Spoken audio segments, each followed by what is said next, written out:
Good morning to all of my students. Myself, Mr. Dibyendu Mondal, Assistant Professor of Mechanical Engineering Department of Greater Kolkata College of Engineering and Management under JIS Group. In this pandemic situation, I am delivering my lecture through online mode and my video is uploaded in YouTube. Good morning. I am Dibyendu Mondal. Today I am discussing about losses in steam turbine. Losses in steam turbine. Losses in steam turbine. Okay. Losses in steam turbine. There are certain losses taking place during the expansion of steam within a turbine. These can be divided broadly into two groups. First one, internal losses, which are connected with the flow of steam. Okay, first one is the internal losses. Internal losses, okay, which are connected with the flow of steam. Another one is the external losses. Okay, external losses which occur outside the turbine casing. Okay, external losses which occur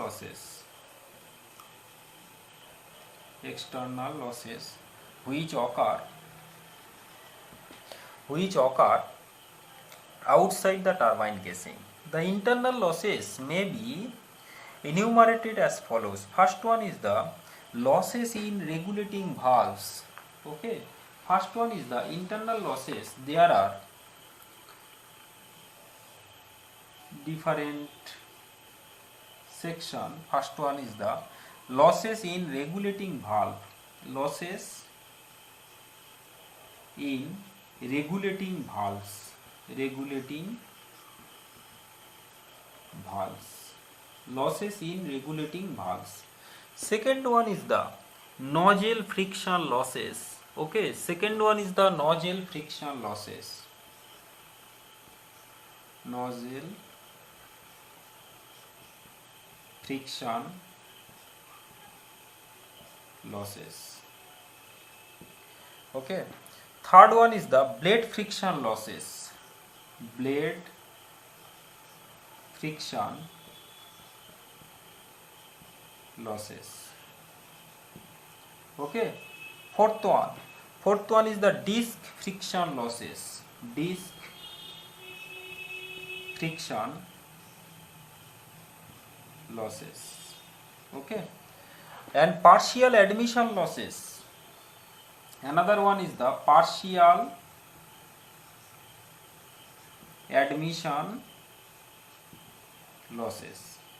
Okay, another one is the gland leakage losses. Okay, gland leakage losses. Gland leakage losses. Okay, gland leakage losses. And another one is the carryover losses and residual velocity losses. Okay, these are the internal losses. Actual, first one we discuss about losses in regulating valves. Okay, losses in regulating valves. Steam losses in regulating valves.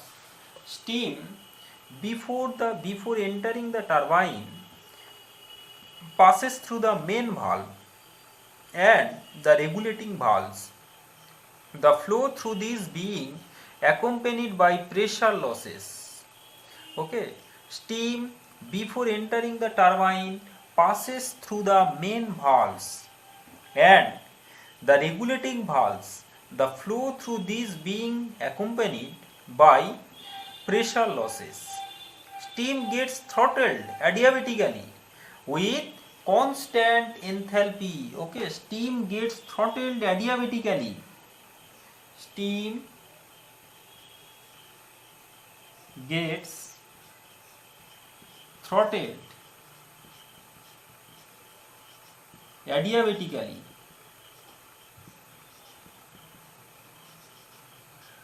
adiabatically, steam gets throttled adiabatically with constant enthalpy.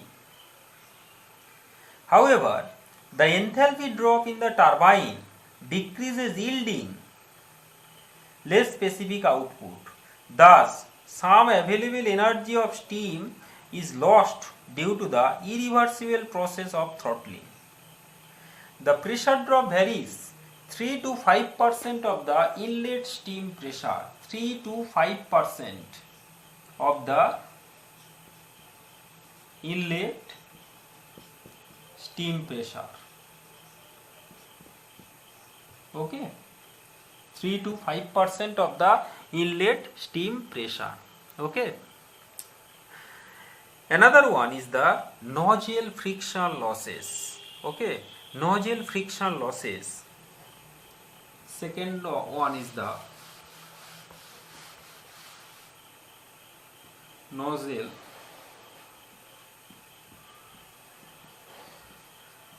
friction losses. Okay, nozzle friction losses. The friction losses in nozzles were mentioned earlier. The effect of friction is taken care of by the nozzle efficiency. Losses are due to the growth of boundary layer. Okay, due to the growth of boundary layer.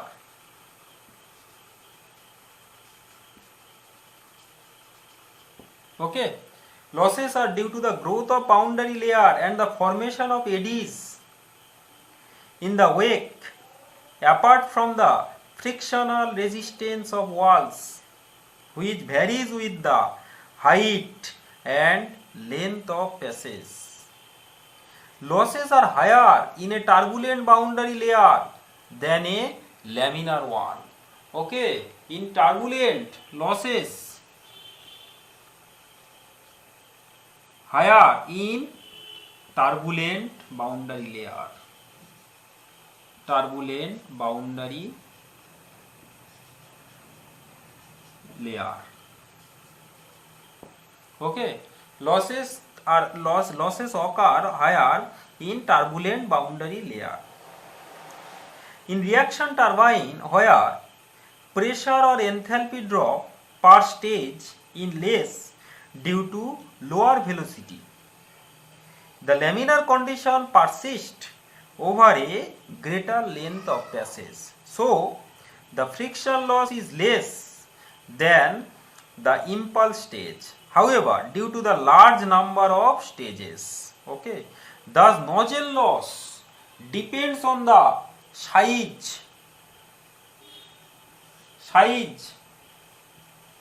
surface roughness,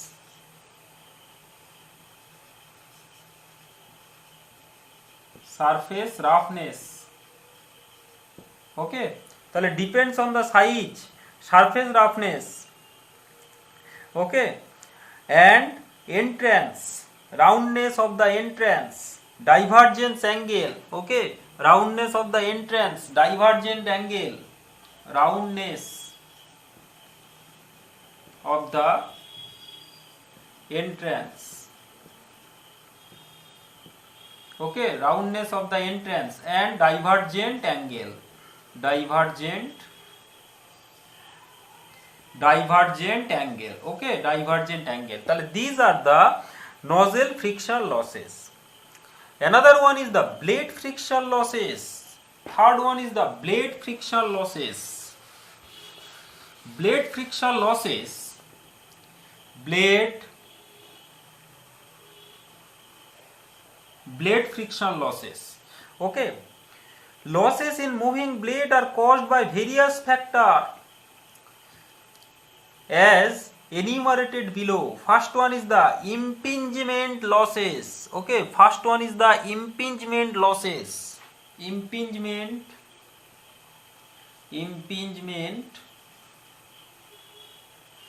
losses,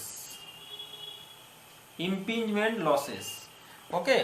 Impingement losses, steam issuing out from the nozzles meet the leading edge of the blades, and energy may be lost if the entry is not smooth over and eddies are formed.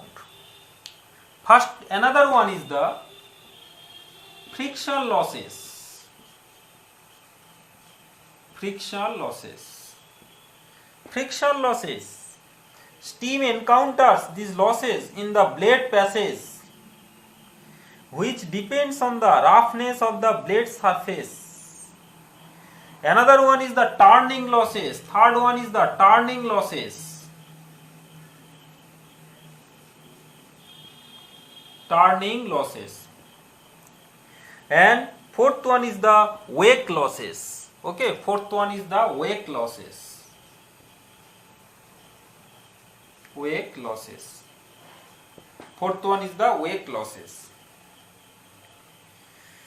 Now, the moving blade losses are taken care of by the blade frictional coefficient. Okay, blade friction coefficient, that is Kv is equal to blade friction coefficient Kv, blade friction coefficient, blade friction coefficient Kv equal Vr2 by Vr1, Vr2 by Vr1. Okay, blade friction coefficient equal Kv equal to Vr2 by Vr1. Disc friction losses. When our next one is the disc friction losses. Disc friction losses. Disc friction losses. Disc friction losses. When the turbine disc rotates in the viscous steam, there is a surface friction loss due to the relative motion between the disc and the steam particles. Okay. Due to centrifugal force, steam is shown radially outward. Okay. Due to centrifugal force, steam is thrown radially outward. Okay, steam is thrown radially outward. Due to centrifugal force, the moving disc surface exerts a drag on the steam, sets in the motion from root to tip, and produces definite circulation. Some part of the kinetic energy of steam is lost due to the friction. Okay, some part of kinetic energy is lost. Okay, some part of kinetic energy is lost due to this friction. Okay. Now, another one is the partial admission loss. Partial admission loss. Partial admission loss. Partial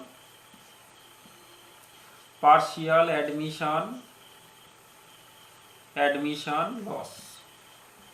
Okay, partial admission loss.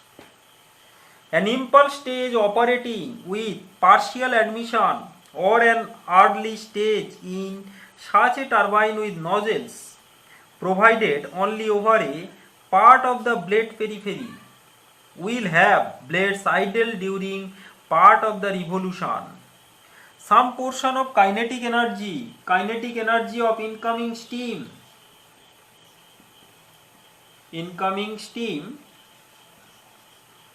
some portion of the kinetic energy of the incoming steam spent provide with some portion of the kinetic energy of the incoming steam is spent clearly away the steam existing within the blade passes. These are called scavenging losses.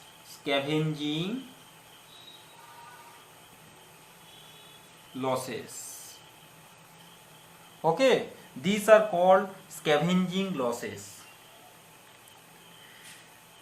which together with these friction losses are often referred to as windage losses. Another one is the gland leakage loss. Okay, very important, gland leakage loss. Gland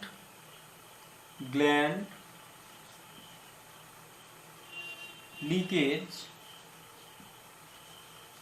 loss. Gland leakage loss. Gland leakage loss. Leakage of steam can occur between stages and along the shaft at inlet and exit ends of the casing. Okay. Diaphragm leakage takes place in both impulse and reaction turbine. Okay. Impulse and reaction turbine. Tip leakage occurs in reaction stages through the clearance between the outer periphery of the moving blades and the casing because of the pressure difference existing across the blades. If you draw the diagram, step labyrinth shields. Okay, if you draw the diagram here, this one looks like this one, like that. Okay, so this one.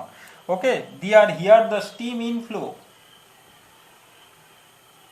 and leakage. This one, this is the delta. Okay, leakage. Similarly, here also the same thing. Okay, there is a gap. This is the delta. Okay, steam passing through this.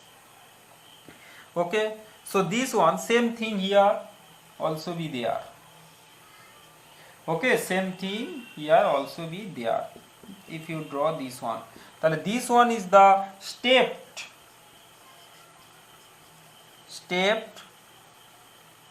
labyrinth losses, seals. Okay, labyrinth seals. Since the leak steam does not work on the blades, it represents energy loss. Both diaphragm and tip leakage can be minimized by reducing the radial clearances, but it must avoid rubbing or metal to metal contact. The clearance may be as low as 0.5 mm. However, proper balancing of the rotor, both static and dynamic, is a must to avoid any such rubbing. Another one is the residual velocity loss. Residual velocity loss. Residual velocity loss. Residual velocity loss. Residual velocity loss. Steam leaving the last stage of the turbine has a certain velocity which represent an amount of kinetic energy that cannot be imparted to the turbine shaft and is thus wasted. Okay, and another one is the carryover. Carryover losses. Carryover losses. Some energy losses takes place as steam flow from one stage to the next. Okay, steam flow from one step to the next. Okay, to the next. Okay, the kinetic energy leaving one stage and available to the next is given by eta CO. Okay, eta CO, that is the carryover efficiency. Carryover efficiency. Okay, carryover efficiency. Okay, that is the carryover efficiency. Now, or another one thing is the reheat factor and condition line. Reheat factor and condition line. Reheat factor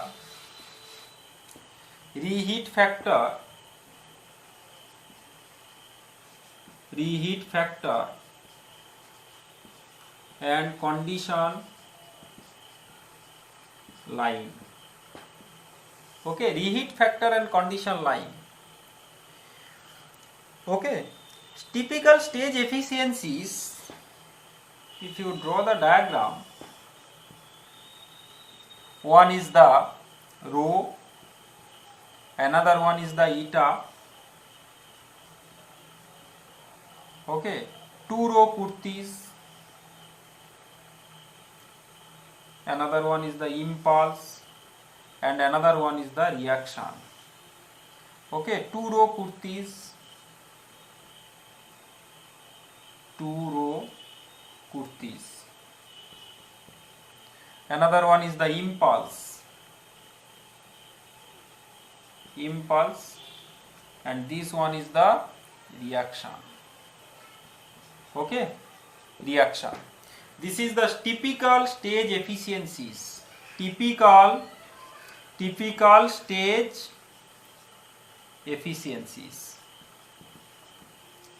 Typical stage efficiencies. Okay.